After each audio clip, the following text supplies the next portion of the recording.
Testing. Testing. 1, 2, 3. 1, 2, 3, 4.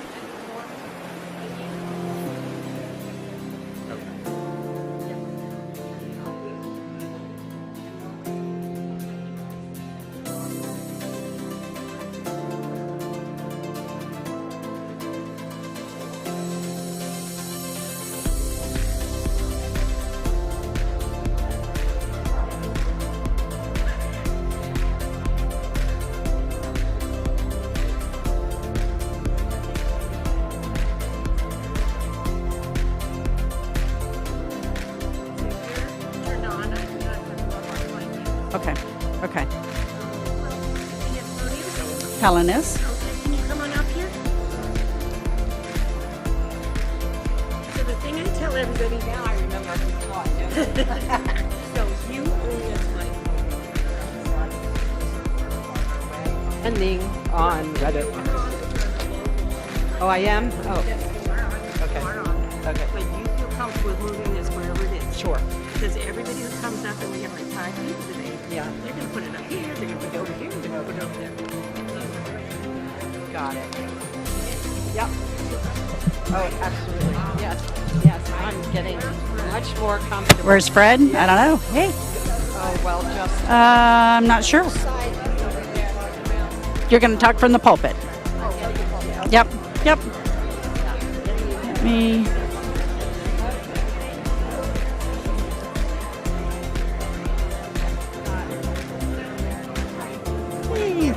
Hey, excuse me. Let me squeak in here.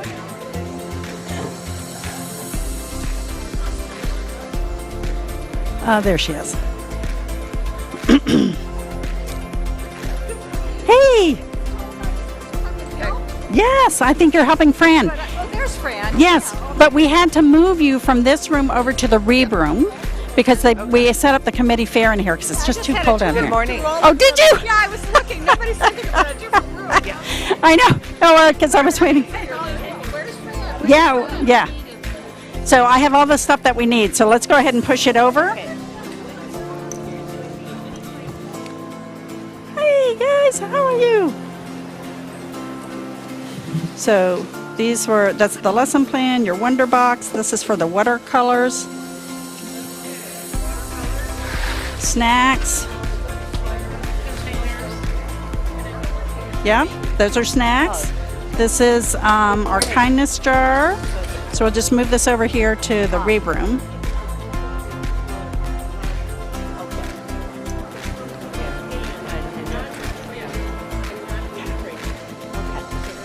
I'm not afraid of any. Hey, Louise, how are you? Hey, Linda.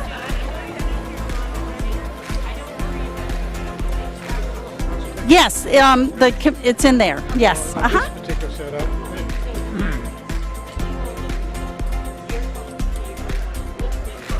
Okay. We just need to set up a table for you. Let's just set it up right over here. Oh, okay, good, okay. All right. Yes. Where would you guys like to be? You want to be up there? You want to be back here? So, yeah. Oh, okay. Oh, good. Okay.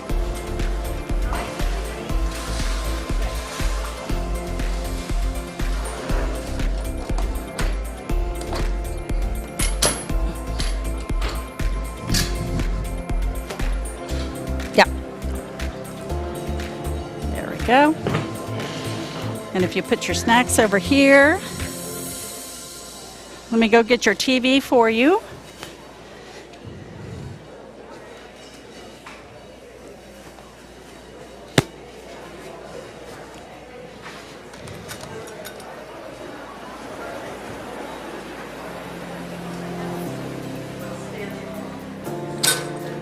There we go. Let me get your TV.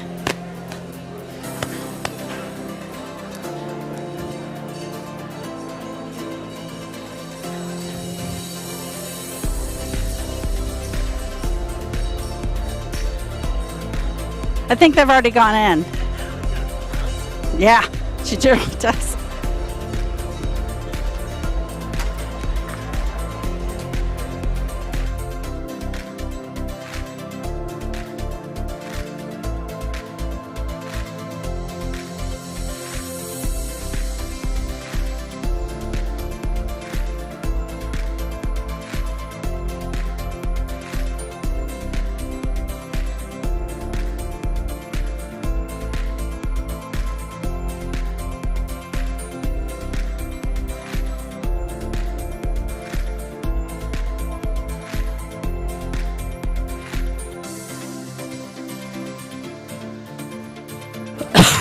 Uh-oh. Didn't know you're on strength, Margie.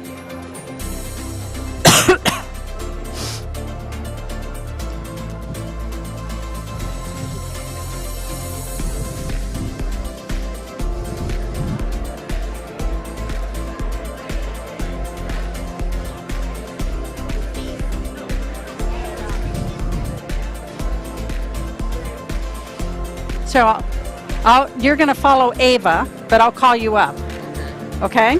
Or I'll nudge you up. Okay.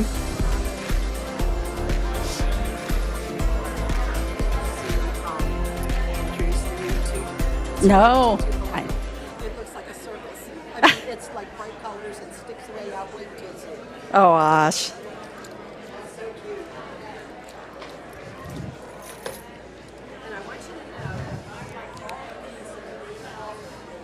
bags for that, the bonfire, all of that stuff, and I have a small idea. Okay, I need to... Welcome and good morning. Let us have our gathering hymn, number 361, Enter, Rejoice, and Come In. Please stand as you are willing and able.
I'm the Director of Programs and Religious Education here at the Unitarian Universalist of Sarasota. And I'm also a member of our worship team, which helps to find interesting guest speakers when our Reverend Jay Woolen is out of the service. And so our interesting guest speaker today is me and a bunch of you. And since you love to talk, I want to forewarn you that we may go a little over our normal time. But I promise you, we'll be so engaging that when you look up at the end and say, where did that hour and a half go? Just kidding, mostly.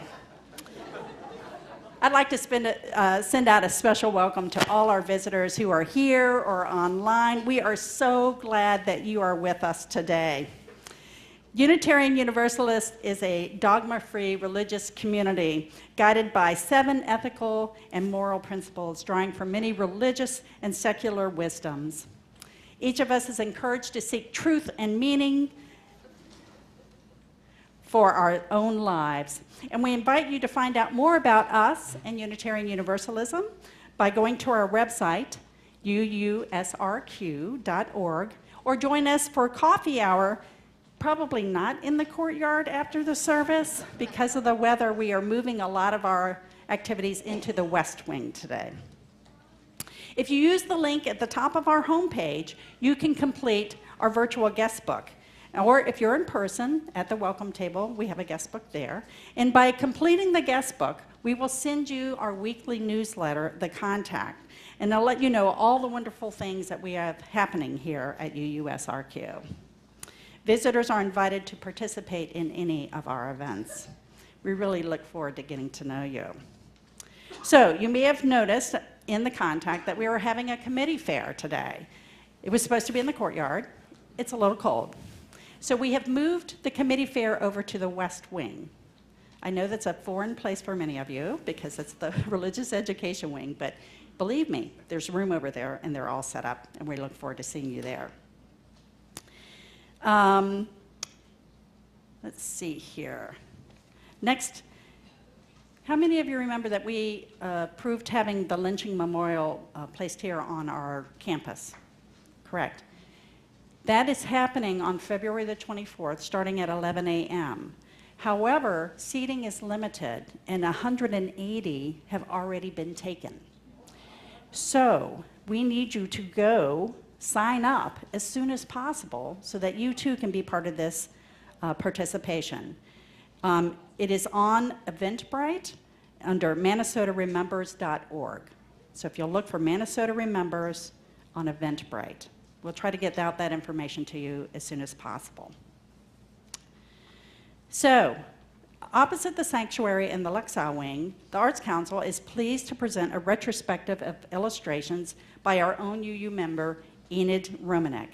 Enid is a former gallery owner, a published author and illustrator of children's books, and much more. Today is the opening, so please stop by to view the art.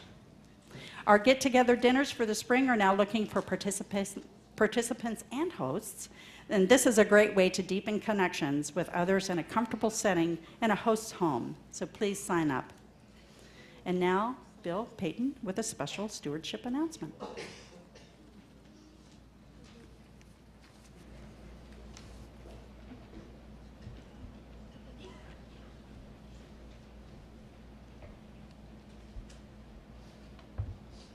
Good morning.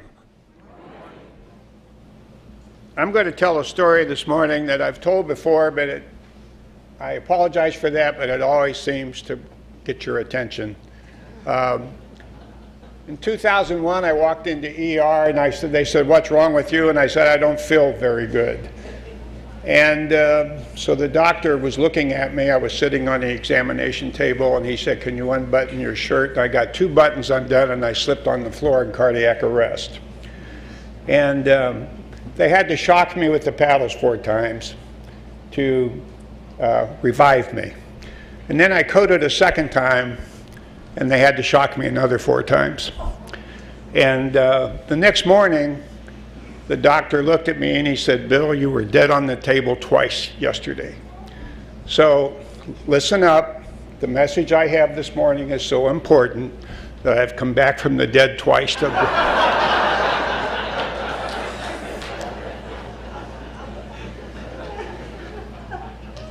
So I know that we, voted overwhelmingly this year to take the word church out of our identity, but we still have a pledge card. Now, I am Bill Payton, and I serve with Karen Bush as co-chair of the Stewardship Committee. And I have chaired or co-chaired or served on the Stewardship Committee 8 or 9 times in the last 13 years. And there's still a few things I don't understand about the pledge drive. And that is, why do you collectively torment us? Why do you taunt us? We really take this personally. And so here's what happens. Historically, we get 40% of our pledges in the first week or so. And then we get another 20 to 25% in weeks 2 or 3. And then the rest come straggling in during the latter weeks of the pledge drive. Now, mind you, we have to propose a budget to you on March 24th at the annual meeting. So what happens is, as we go through this process, we are guessing and revising our budget right up to the very end. Now, 95+% of you are going to pledge. So as the Nike slogan says, just do it. You can drop your card in the collection basket today. You can drop the card in the box right outside the sanctuary door. You can click the link online. I mean, how easy can it be? And if your pledge is received by next Sunday, the 28th, your name will be in the drawing for the Amazon Fire Max 11 tablet. It's a really nice gadget. In fact, this is the very first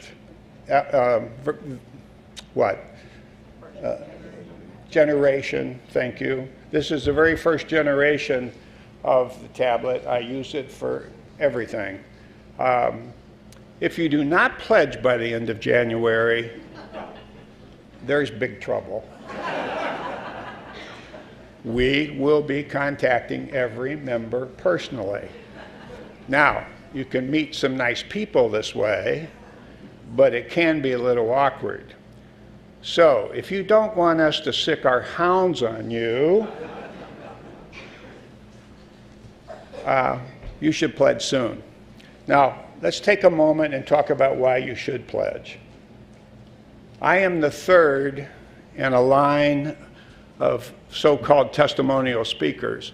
The first two, John Yoder and Karen Bush, were rather cerebral in their approach.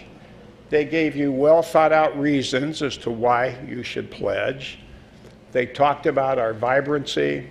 They talked about our 50-plus small groups that make up our larger community.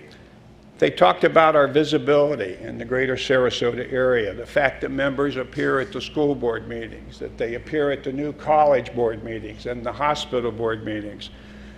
And I'm sure that John and Karen mentioned the successes of the Transition House and the Share the Plate programs, and if they didn't, I'm going to tell them they should have. Now, I'm Bill Payton, and I'm not so cerebral. My broker advised me recently that if my IQ gets to 75, I should sell.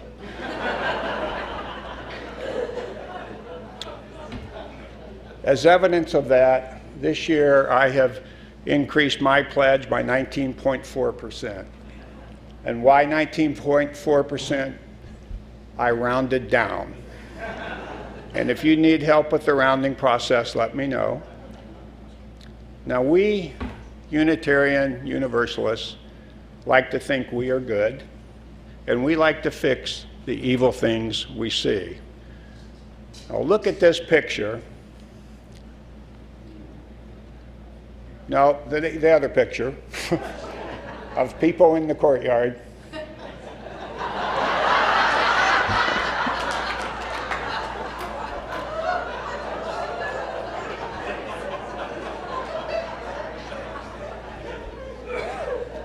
So what do you see here? We see like-minded people. This is a phrase we hear all the time. Now look at the next picture. What do you see here? These are like-minded people. We'll call them the bad like-minded people. Boo, boo. Now, unfortunately, there are more bad like-minded people than there are good like-minded people. And we need to change that. And that takes money. And that's a reason to pledge. And in concluding, there is a song from the musical Carousel, You'll Never Walk Alone. It's been covered by many artists, Jerry and the Pacemakers, if you remember them, Elvis Presley, Roy Orbison. My personal favorite is Josh Groban. And that song starts out saying, when you walk through a storm, hold your head up high. And all the verses end, walk on, with hope in your heart, and you'll never walk alone. And I choke up when I hear that. It promises so much, and yet there are so many out there without hope in their heart, and they are walking through the storm alone, and I'm asking you to do something about it.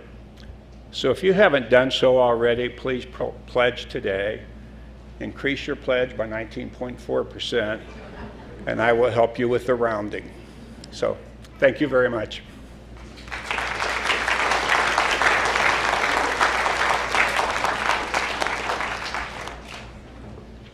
Each of the Gershwin songs I'm doing today has a little story.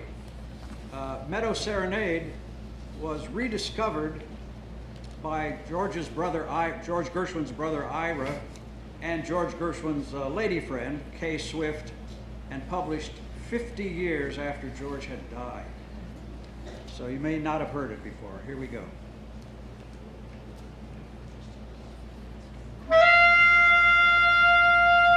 Sorry, I had the wrong music up. That's the one we just rehearsed. Let's start again.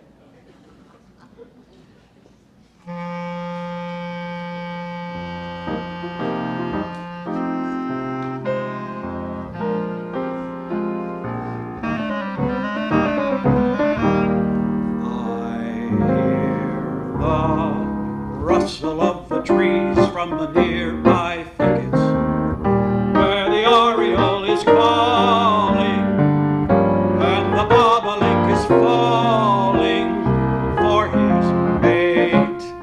I hear the sighing of the breeze and the chirping crickets, where the whippoorwill is wooing and the katydid is cooing to his cakes, and I can hear the cowbell chorus that's now being played.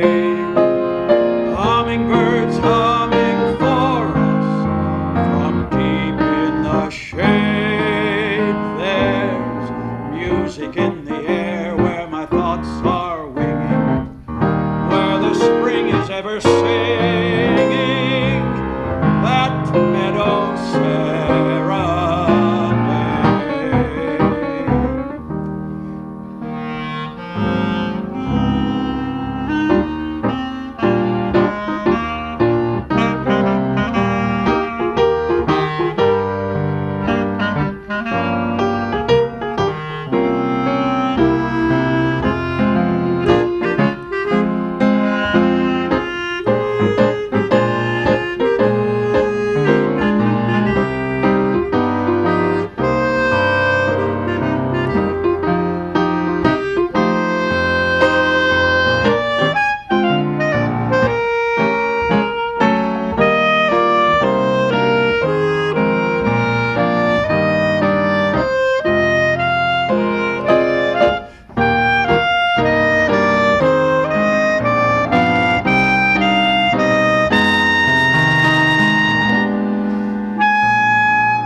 This is a reading from Ming D. Liu.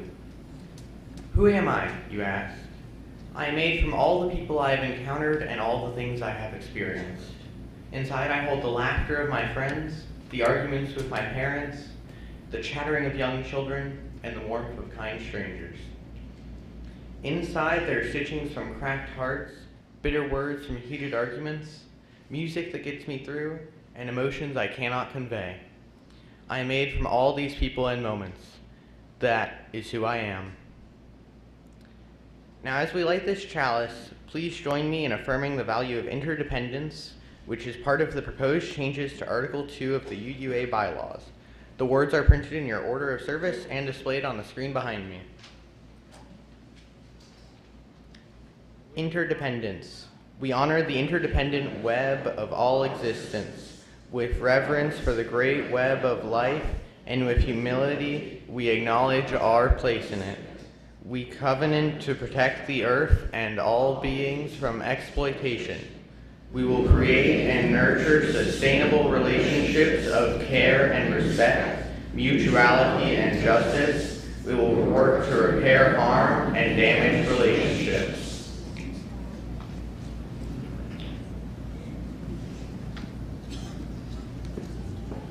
Thank you, Sawyer. So our story today is called Our Table, written by Peter H. Reynolds. Violet fondly remembered the table. She remembered gathering food and preparing the table, cooking meals, lighting candles, so many stories, laughter, singing, celebrating, sharing, making memories together. Recently, though, Violet found herself alone at the table. Her family had become busy, very busy, and they found new places to be. Violet found her father in his favorite chair in front of a big screen, bigger than Violet. She found her mother on the staircase, chatting silently on her phone.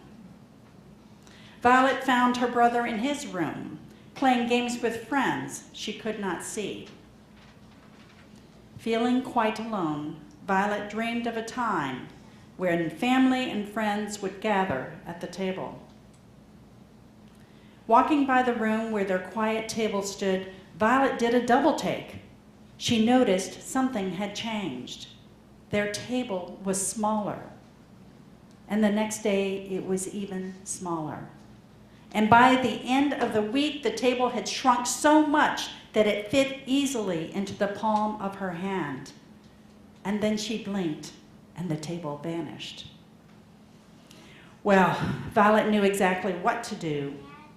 She asked her father to watch a show about carpentry together, and they did.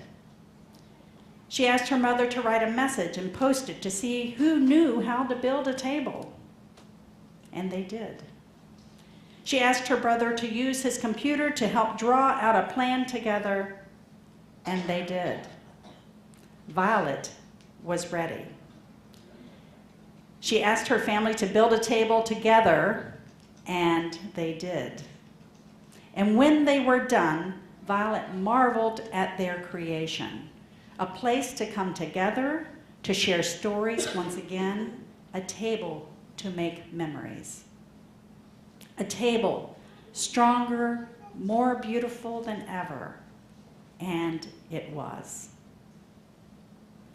This story is a reminder to not drift away from the connections we have made, to resist becoming numb with the hundreds of distractions we have allowed into our lives, to be courageous enough and with liberating love to break out those of us who've become obsessed with screens, to bring us back to the joy that we each get from actually being with each other. You know, it's really hard to make cookies or play hide and seek or get a hug when needed from a screen. Humans need humans.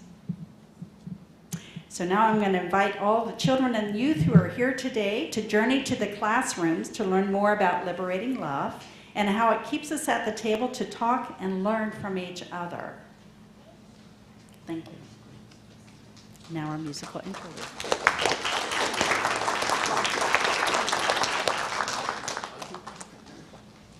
This next song was George Gershwin was in Hollywood on the movie set of Shall We Dance, a Fred Astaire, Ginger Rogers movie. And the director said, "Hey, George, we need some music for the dog walking scene." And the story is George sat down at the piano and improvised this piece right at the piano, or right on the movie set.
Our centering in words is a reading by Victoria Erickson. Sure, I'll make small talk, chit-chat, discuss the ins and outs of a typical day, pass the time lightly, say tiny things. I'm happy to tread surfaces with a smile and will, sometimes. Yet, when I look at you, I know there are layers, dimensions, collections of ancient wisdom, roads, stories on stories, core needs, humanness. This is where I light up. This is where I thrive. You can't be caged in a pool for long, not when you're someone who wants oceans. We will now have a few moments of silence to reflect on these words, followed by Spirit of Life.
Hello, I'm Joan Bennett, a longtime member.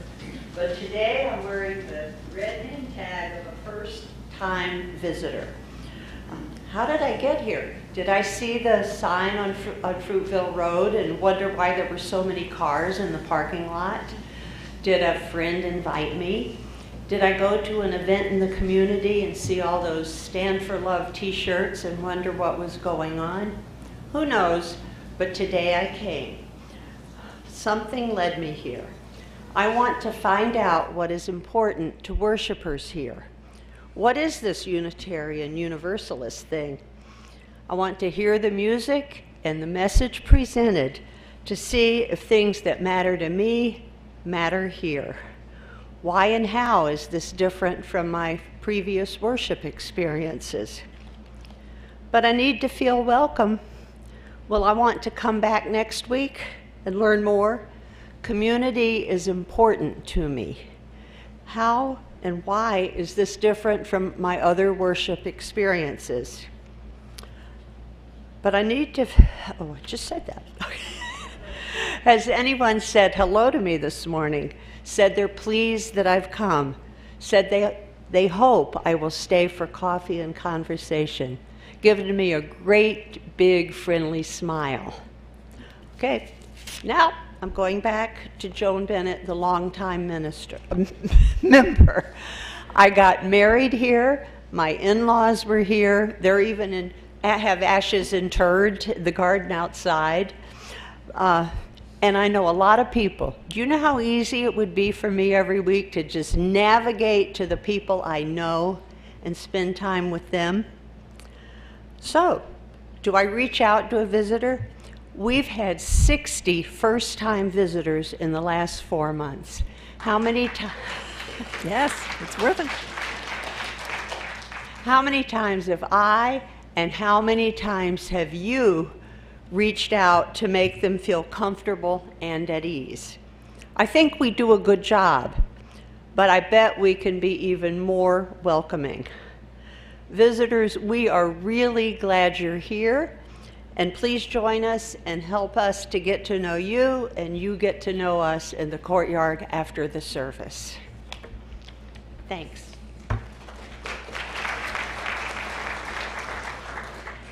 Now I'd like to invite Helen Armiger to share some of her experience. You need help? You got it.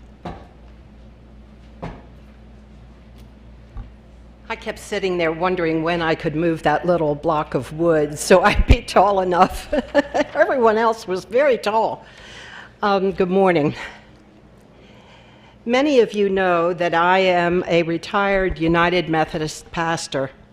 When I retired and moved to Florida, a cliche I never thought would describe me, I did not want to attend church ever again. Wait, you're a pastor and you don't want to go to church? No, I don't. My faith was strong. I was becoming spiritually stronger, but I had experienced firsthand the underbelly of organized religion in the politics of rural conservative congregations. I was a square peg trying to fit into a round hole, until I tentatively attended the UU Church of Sarasota. I wasn't convinced with my first visit. On Easter, I visited again and learned the service was on Zoom. Thankfully, the substitute pastors warmly embraced me and even invited me to celebrate Easter in the sanctuary, all by myself. After being isolated for 2 years because of the pandemic, living alone with no real friends in Sarasota, and my family living in Africa, I was desperate to find a community, people I could talk to. My third visit took hold. I couldn't believe I had found hundreds of lovely people, none of whom voted for you know who. Thank you, pandemic. This is a healing community. Tikkun olam is a Hebrew expression that means to repair the world. It also ultimately means to heal the world. My experience of the UUs of Sarasota is that through our principles and our connections with one another, we are helping to repair the world.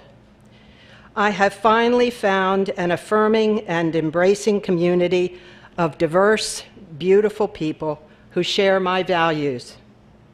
I have made wonderful friends as well. Catherine Bonner and I often discuss politics and the current state of the world. One time when we were feeling upset and quite helpless, I reminded Catherine, we are doing something important, teaching the children. I have found my joy, my happy place, my purpose. Here, in this community, I am teaching the children, and they are teaching me. Thank you.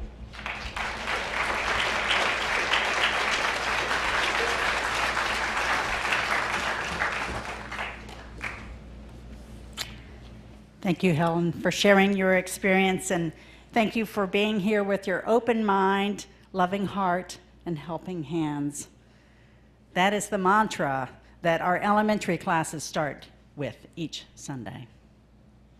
So, how many of you have ever experienced being surrounded by a crowd of people and felt so alone, so disconnected, and unsure of what to say or do? All right, good. I'm not alone.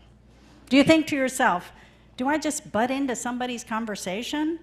Do I hang around the edges hoping somebody will notice me and talk to me? If someone did talk to me, what would I say? Why am I here? Should I just go? Well, as an introvert, I struggle with this all the time, against this burning need to be seen and heard and part of a group. So when I'm with a group of strangers, I force myself out of my comfort zone, and I make a habit of introducing myself to others. And then for those that I've met, I try to introduce them to others who are hanging around the edges. And yet, even with my efforts, there's a definite lack of further engagement. Is it something about me? That's rhetorical. Are we all introverts? Maybe. Do I hang around people who are just socially awkward? Could be a you thing.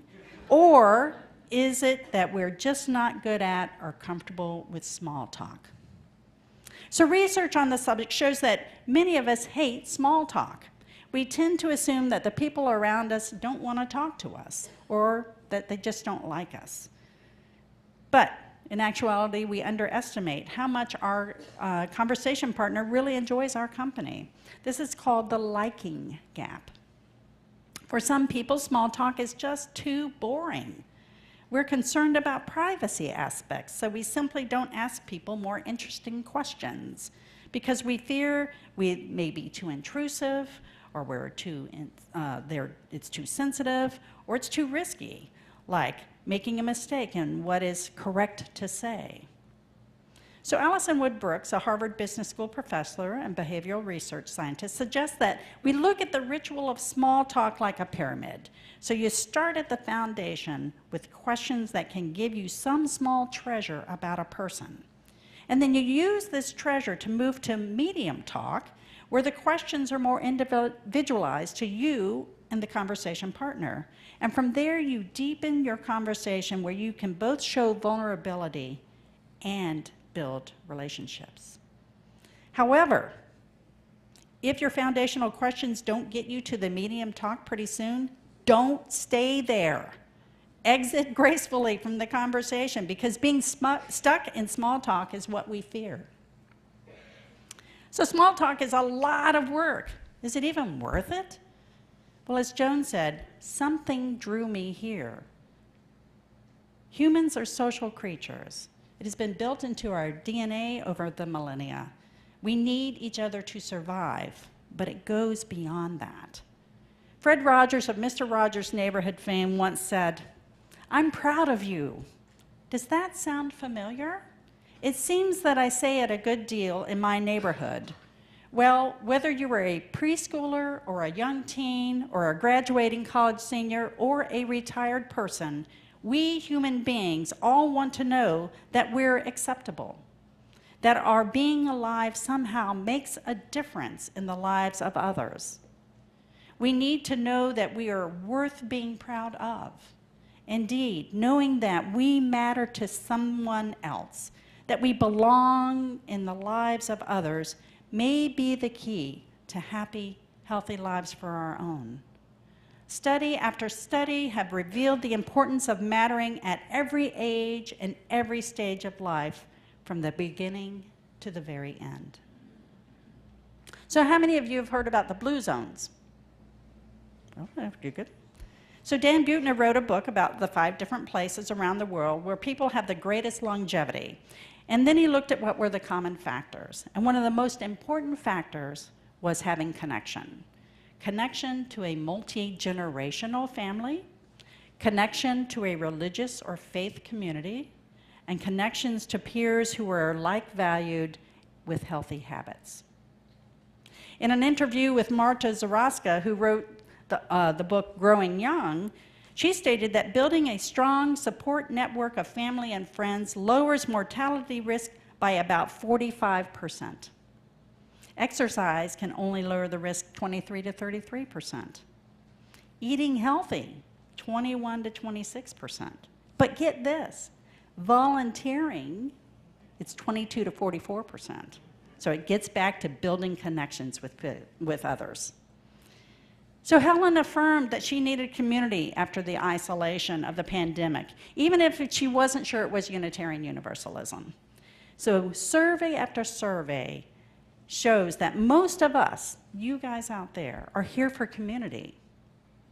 We seek a community of like-valued people, not always like-minded, but like-valued, and building community starts with the welcome. So Joan asked, could we be better at making people being drawn here to feel comfortable and at ease? Well, it starts with eye contact and a smile, followed by small talk that can then deepen. It takes authenticity on our part and not superficiality. It takes intentionality to not simply gravitate to our own group of friends. We all are part of the membership team in providing welcome and connection to all who enter here. So I encourage each of you to stop by the membership table that is not in the courtyard, but is going to be in the West Wing, to pick up a bookmark that has helpful hints on building basic intercultural hospitality and welcome. These words from Victoria Erickson remind me to ask people about their passions or interests. She wrote, "If you'd like to identify a person, don't ask them what they do, or like to eat, or where they live, or have studied. Ask them instead what they're living for, or what's keeping them from what they'd like to live for, or what they crave to read or to learn about, or what is the drive that keeps them going." So, one of the things that keeps us going here is your financial support. And without you and your generosity, we would just not be as vibrant as a community. So please be as generous as you can. For those who are online, there's a link in the description on the YouTube video, or for those with cell phones, you can use the QR code on the screen or in your order of service. Let this sacred time begin. Thank you.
Connections to our faith community and a network of like-valued people are so important for our health.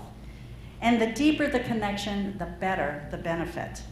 So one of the ways to achieve a deeper connection is through our small group ministry. Chalice groups, also called journey circles, are a small group of individuals, 6 to 8 individuals, who come together in person or via Zoom to deepen their relationships through intentional listening, as members express their inner thoughts about the topic of the session. So I've asked 2 of our members, Ava Whaley and John Steinspring, to share with you their experience of small group ministry. Ava?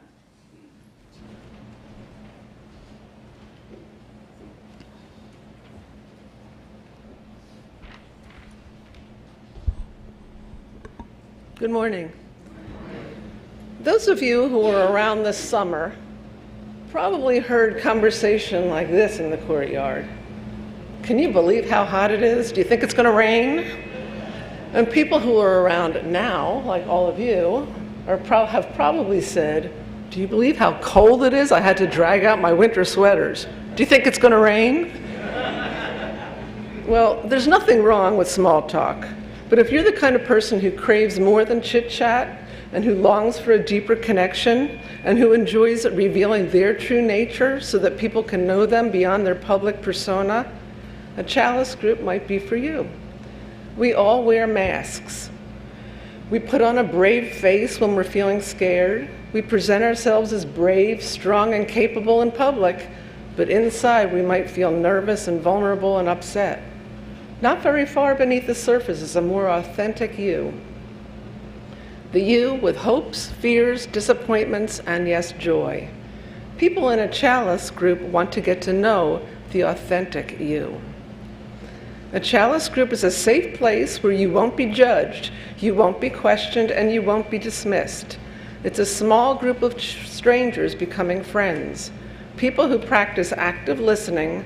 They don't offer solutions or advice, they just want to hear you, to know you, and to compassionately let you reveal yourself in your own time.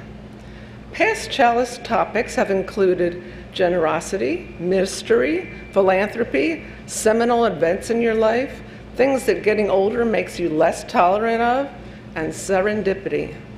The topics are broad, so participants have a lot of leeway to find examples that pertain to the topic and that resonate with their life experiences.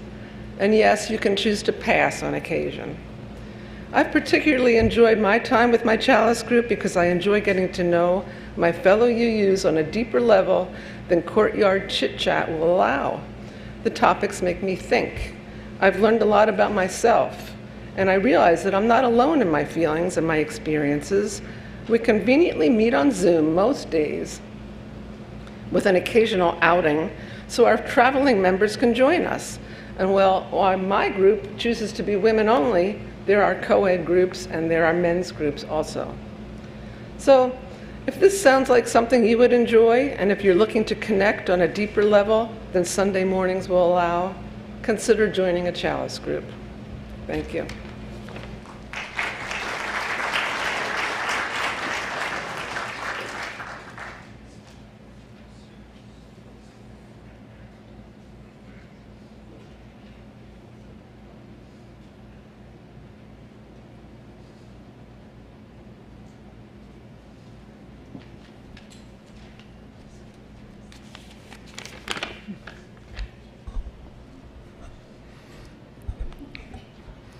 Good morning. I'm John Steinspring, and I am also a participant in the Chalice group.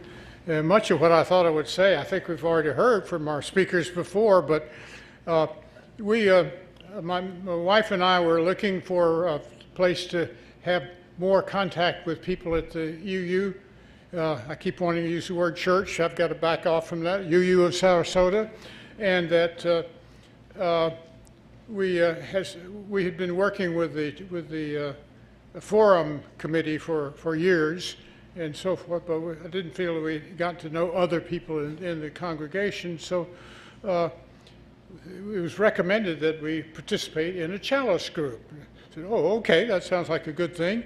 We thought, okay, it'll probably be some kind of a support group or discussion group or something like that. Well, we discovered rather quickly that it has a set of rules that are rather well disciplined and required that you needed to subscribe to. First, of course, the commitment that you will come to the twice a month meetings. You'll commit that time to be there. Oh, okay. Well, yeah, we do. Everyone did their best then to make sure that they got there. Once in a while, exigencies interrupt and make it impossible, but very well, most people were very disciplined about that. There was always a topic selected from a list that were prepared. It was the list of topics were really prepared nice democratically, like a good UU person. And so we had very interesting topics. There would be a focus for the discussion at each time. The unique rules, however, were somewhat difficult to adjust to right away. When we first got together, of course, we do the chit-chat as we were entering into the gathering, because we did start actually going to people's homes, but the pandemic fixed that one, and we turned to Zoom, and we're able to continue through Zoom, and we have never stopped Zooming. So that seems to have worked well. So as we do a little chit-chat and so forth, but then we have a moment where we are to tell what's on our minds. What are we carrying in our heads when we arrive? We need to clear those away because you're going to participate in the Chalice activity. And so each of us will say what we're thinking about, or we're just thinking about what our grandchildren are doing, or you know, what bill that, so whatever kinds of things that will fill up your mind and will distract you, that will keep you from being a good listener. Because once you start the session, the real session, and often we would actually light a candle or something to have our own little mini chalice, we were now in session following the rules. Now the rule is each person is going to discuss and talk about the topic that's there with the intention to really say what they really think, what they mean, how they feel about it, to open up, because the other people are not going to question, they're not going to react, they're not going to judge, they're not going to somehow the other interrupt or whatever. They're just going to listen. And suddenly you realize that now you're speaking from the heart to people that are really listening. They're not checking their cell phones. They're not thinking about what they're going to have for dinner tonight or whatever. They're really listening, because the speaker, each of us took our turn, is invited to tell what we really think about something. Do you really think that? Yes, I really think that. And that's what I'm saying. And I know you're not going to judge me. You're going to just really listen and try to hear and understand what you're saying. And as a group member, while someone else is speaking, you need to be doing your job of listening, really listening. Put aside the distractions and so forth, and really listening, because that's the job in the Chalice group, which is a real challenge. Because, you know, when's the last time that you really listened to someone? You know, I began to think that, wow, you really developed bad habits of you know, sort of listening, you know, but not really listening. Chalice group is about really listening.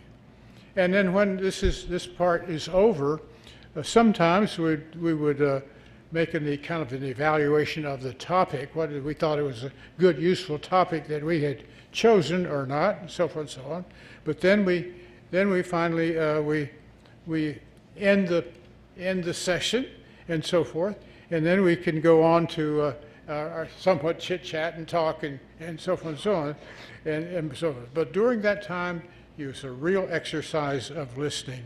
So I'm suggesting that you, if you're interested in this exercise of listening, and of course talking very from the heart of what you really think, you need to get in touch with the central headquarters here at UU, I think it's frequent as being D. Witter, the central headquarters. Anyhow, to indicate that you'd be interested in being in Chalice groups, because they organize it. They assign people to groups. When the group has lost a person or something, they'll find a replacement and so on and so on. There's a real organization to it. And so all of the Chalice groups are operating on the same cycle, so that sometimes people find that particular group just is not working for them very well, and they'll ask for a transfer. So sometimes that can be effected and so on and so on. So anyhow, this is a real exercise in doing something that I have trouble with, which is listening, and because I want to talk, I want to discuss, I want to interact. I don't get to do those until the before and the after part of what we're getting together. I recommend the Chalice groups. They really get to know some people that you would not in any other way, and really get to know what they really think.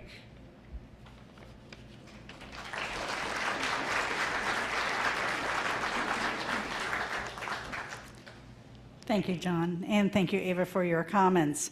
I too am a recent member of a Chalice group, and it was very awkward and unnatural and uncomfortable not being able to talk. But what I have found is that I have become a better listener, because most of us listen to either fix or formulate a response or judge. But Valerie Kinlock, who is an educator and author, wrote these words: when children want us to listen, they're not saying, I want you to hear my words. They're saying, I want you to figure out my body movements. I want you to figure out what you think my eyes are saying. I want you to hear what I'm saying in ways where, if only for a minute, you suspend your beliefs about me, that you suspend the judgments you're carrying and the point you want to make, and you just sit back and truly listen. It's by doing this, experts say, that we begin to restore the connections that we've lost. But isn't that the same for everyone, not just children? That we each crave a deep connection with our fellow human beings? That while each of us may be strong and independent and capable of taking care of ourselves, don't we still crave that connection to community that we know that will be there to help us in good times and bad? To be our vulnerability web of support. That's what we have here. So, even though there's no chit-chat, and I do admit that it's difficult to not offering comforting words during the time of deep listening, there is a place within the Chalice group to be able to do that. And so I hope with some of these testimonials that has perked your interest, and that you will join us today in the Reeb Room around 11:50, because we're going to be forming new Chalice groups, and we want you to be there and be part of these new communities. So now for our next musical interlude with Fred Sirasky. Thank you. This next song, I Got Rhythm, was from the Broadway show Girl Crazy, and it was sung by Ethel Merman, and it was Broadway debut. And after the opening night, George went back to her dressing room and said, Ethel, don't ever let anybody give you a voice lesson. I also like to think of this, my wife Marilyn and I recently celebrated our 54th wedding anniversary. And I like to think of this song as the Gershwin's homage to monogamy.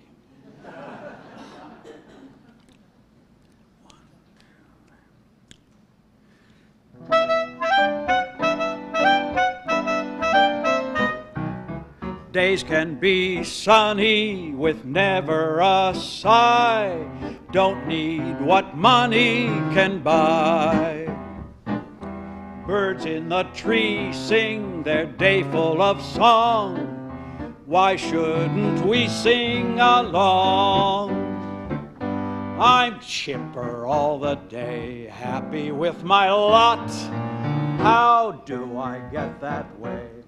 Look at what I've got.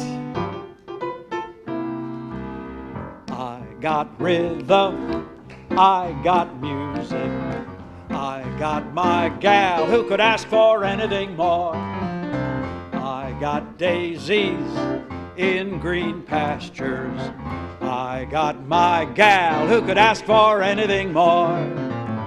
Old man Trouble, I don't mind him, you won't find him round my door. I got starlight, I got sweet dreams, I got my gal who could ask for anything more, who could ask for anything more.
Today. I'm doing a call for action.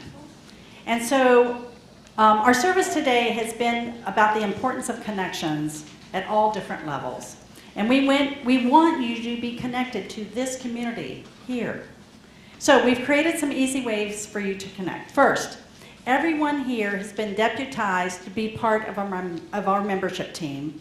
And I want you to go get your deputy sticker from the membership table that's going to be in the West Wing. Because every one of you is part of this membership team. Make sure to go out and welcome each other, including our visitors. Second, you've been handed a passport to Connections. This is a booklet that lets you know about some of the programs that you can participate in. Find something that engages your passion and get engaged. Some are in person and some are in Zoom.